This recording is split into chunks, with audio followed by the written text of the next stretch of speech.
so good to say that I am hard as a mother, because you mamas know, as well as I do, momming ain't easy. Thinking back on this journey, I am about, a little over 1 year postpartum.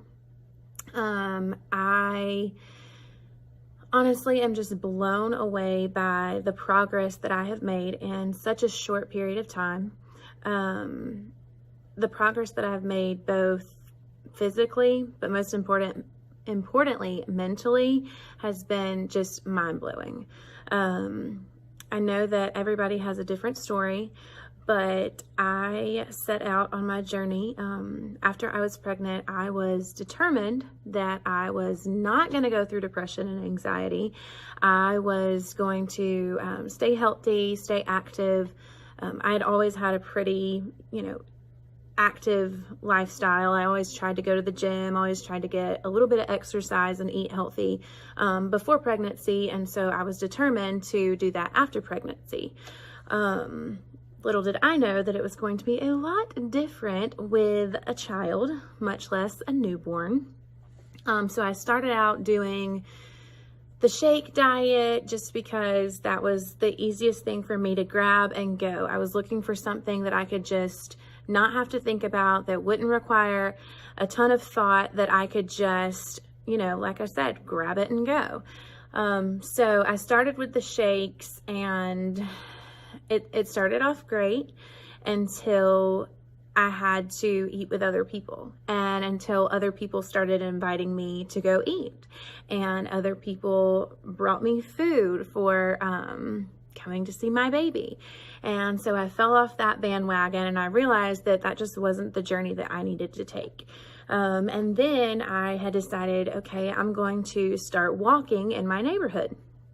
And just like with my other ideas, I started walking, and then what happens? It rains one day. And I don't know if the weather's anything like it is here, but it is very unpredictable, and you never know what the weather is going to be. And so I couldn't take my child for a walk because it was raining. Then the next day I found myself coming up with another excuse of why we just didn't have time to fit a walk into our schedule. It would either be too cold or too hot, or it would be too wet. So unfortunately, that was another bandwagon that I just fell off of. Then finally I decided I was going to get back in the gym. And I was super excited. I had my plan. My family had a plan. We were ready. It was Monday. I was going to start off my week strong. And Monday came. Everything was good. Tuesday, Wednesday came. Everything was good. Then Thursday, Friday, the next week came. And I was so tired. And I thought of every excuse of why I couldn't go to the gym. It was too early to wake up in the morning. I was having to wake up at 4 o'clock in the morning to be able to go to the gym before I went to work, because I had to pick my child up from daycare. So I couldn't go to the gym. Then in the afternoons, who was going to watch my child while I went to the gym? So excuse after excuse, I just found myself always missing the gym. And so I thought that maybe if I scheduled workout classes, that it would hold me accountable.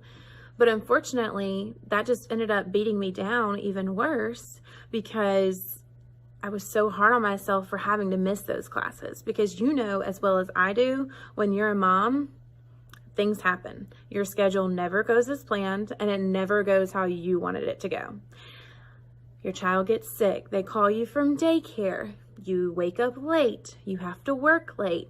And you can't fit it all in when you have to stick to a certain schedule. And that's one of the reasons why I think that Hard as a Mother works so well for me, is it works on my own time. I don't have to think about it. I don't have to go to the gym. I don't have to wake up at 4 a.m. if I don't want to wake up at 4 a.m. to beat the gym crowd. Or, if you go to the gym at 5:30, 6 o'clock, you're not going to get a treadmill. And if you do, you're on a timer with a treadmill. And I just want to go to one place where I don't feel rushed while I'm trying to do something as a mother. I was trying all of those things. I felt like I was beating myself up constantly. And I didn't realize the layers of self-hate and self-loathe that I was putting on myself until it was after vacation, and I wanted to get some pictures that we had taken from vacation. I wanted to get them printed. And I remember looking back at my vacation pictures, and I had one picture with my child on vacation. And that was because I was embarrassed. I didn't want to remember these days of how overweight I was. I was overweight. I was uncomfortable. I felt like if you stuck a needle in me, I would just pop. I was so swollen and so bloated because I was the last person that I had time for. I didn't have time to worry about myself. I had a baby to worry about. I didn't have time to do, you know, the meals that I needed to do or the gym classes I needed to go to because I was worried about my child. And, you know, eventually we just lose ourselves. And I'm so thankful that, you know, I am where I am, but I will say that it was a really dark and hard journey as a mom, realizing that I had already missed all of those memories with my child that I could never get back again because I was too tired, or I was, you know, too busy putting myself down to stop and create new memories with my child. And, you know, I can sit here and remember the feeling I had when my husband was throwing my child up in the air on the beach. And I was sitting in a beach chair because I didn't have the energy to go run and play and throw my kid up in the air. I was too embarrassed by who the new me was. And I thought that was who I was going to be from now on. And, you know, I can't be yet, but I'm so much closer than I was yesterday. I'm so much closer than I was a few months ago. So I've gone from couch to sexy, or you could say beach chair to sexy. But I will say that I'm proud of myself. I am hard as a mother, and I know that you can be hard as a mother too. You can get your sexy back. So don't get down on yourself. Don't think that it's too late. Mamas, sexy's coming back, and us mamas are bringing it.